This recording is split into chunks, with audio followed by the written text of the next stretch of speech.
কি করলো? Tyre puncture করলো কেন? তোদের মধ্যে কে স্যারের কাছে আমার নামে কমপ্লেন দিছে? আমি দিচ্ছি। কেন দিছিস? ইচ্ছা মতো চলবে তোর সবকিছু? অবশ্যই ইচ্ছা মতো চলবে। কেন? 110 বার দিব, কি করবি? আরে এবার তো শুধুমাত্র সাইকেলটা পাঞ্চার করছিস, তারপরের বার তুই নিজেরই পাঞ্চার করছিস। তোর সমস্যা কি বলতো? তুই সবসময় আমাগুলো তুই তুই করস কিসের জন্য? তোরে তো গায়ে লাগে কেন রে? তোকে তুই করে একদম গায়ে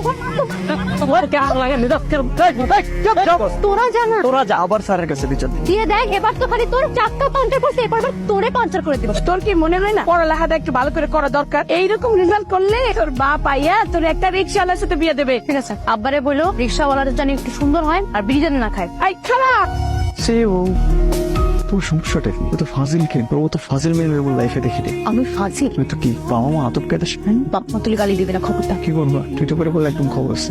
আরে কি শুরু করলো দুজন? পড়াশোনায় মনোযোগ দাও, ঝগড়া করতেছো কেন পরীক্ষার মাঝখানে? স্যার ওখানে আজব কথা বলে। কি বলছো? স্যার আমি কিছুই করিনি, ও শুধু শুধু আমার সাথে ফাইজলামি করতেছে। স্যার আমি কোথাও ফাইজলামি করলাম বলেন তো? স্যার আপনিই বলেন। আমরা তিনটা মেয়ে রাস্তা দিয়ে যাচ্ছিলাম, সেখানে দেখলাম একটা সাইকেল চুপচাপ দাঁড়ায় আছে। তখন আমরা কি করব? আমরা কি তখন খুঁজে বের করব যে সাইকেলের মালিক প্রকৃতিটাকে সারা দিতে গেছে না বিড়ি খাইতে গেছে? স্যার আমরা তো বিড়ি খাই না স্যার। ও কি বলতেছে এসব আবল তাবল? স্যার আমরা সেটা বিবেচনায় নেই নাই। আমরা দেখলাম আমাদের সামনে তিনটা দামড়া ছেলে প্রকৃতির ডাকে সারা দিচ্ছে, আর সামনে সাইকেলটা চুপচাপ দাঁড়ায় আছে। আমাদের সাইকেলটার জন্য মায়া লাগলো, তাই আমরা একটু দুষ্টামি করে সাইকেলটার চাকাটা পাঞ্চার করে দিচ্ছি। স্যার এখানে কি কোনো দোষ আছে? ও আমাকে ফাজিল বলছে স্যার, আমার বাপ মা তুলি গালি দিচ্ছে স্যার। ও তো স্যার ব্যাদ, ফাজিল তো কম বলে ফেলছে ওকে। আমি স্যার, আমার ডিস্টার্ব হইতেছে, প্লিজ। আচ্ছা ওকে, আচ্ছা না এভাবে কথা বলতে হয় না।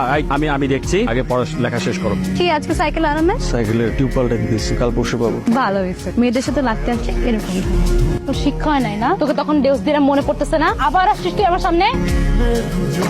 আমার জন্য তোমাকে এত কষ্ট করতে হলো, আমি খুবই সরি। তুমি কিছু মনে করো না please। আরে না, কি বলো, ওরকম ব্যথা তো পাইনি, শুধু শুধু তুমি ফার্মেসিতে নিয়ে গেলা। তাও তোমার আজকে ওভাবে ছুটে আসাটা উচিত হয়নি। কেন আসলে বলো তো? আরে তোমার সাথে এরকম করবে আর আমি কি নেমে থাকবো নাকি? চলো তোমাকে আজকে তাহলে বাসায় একটু ড্রপ করে দিয়ে আসি। আরে না না, আমি যেতে পারবো, সমস্যা নেই। আমিও তোমাকে ড্রপ করে আসতে পারবো। তোমার আব্বা কবে আসবে? এই বছরই তো আসার কথা খালা, বলছি ঈদের আগে দিয়ে আসবে। তোমার আব্বা বিদেশ থেকে আসলে আমাকে বাসায় আসতে কইও। ওর আব্বা আর তোমার আব্বা দুইজনের জিগরি দোস্ত ছিল। আমি আজকের মতো আসি, হ্যাঁ? চলে যাচ্ছ? বিস্কিট গুলো শেষ করে যাও। আজকের মতো রেখে কেন, যাতে আবার আসতে পারি। শুধু বিস্কিট খেতে আসবে? অসুস্থ মানুষটাকে দেখতে আসবে না? রাতুল, কিরে, তুই এনে কি করস? তোর চেহারা এত সুন্দর হয়ে যায় না যে তোর দেখতে আসছি। চেয়ারম্যান সাহেব তোর দেখা করতে বলছে। তোর যখন সময় হয় ওই সময় যাই। শুধু নোট দিলে তো হবে না, একটু পড়াতেও হবে। মানে তুমি তো কত ভালো স্টুডেন্ট, পুরো এলাকায় কত নাম ডাক, আমাকে তো একটু পড়ালেও পারো। দেবো বাবা, তুমি তো নিজে একজন ভালো স্টুডেন্ট। না, আমার মনে হয় আমি ভালো কোথাও চান্স পাবো না। এরকম হতাশ হবো না, তুমি একজন ব্রিলিয়েন্ট স্টুডেন্ট। আমি প্রিটি শিওর তুমি একটা ভালো জায়গাতে চান্স পাবা। একটা সত্যি কথা বলি, বলো। তোমাকে দেখে না আমি সাহস পাই। তাই? আমিও তোমাকে দেখে সাহস পাই। কিসের সাহস? মারামারি করার সাহস।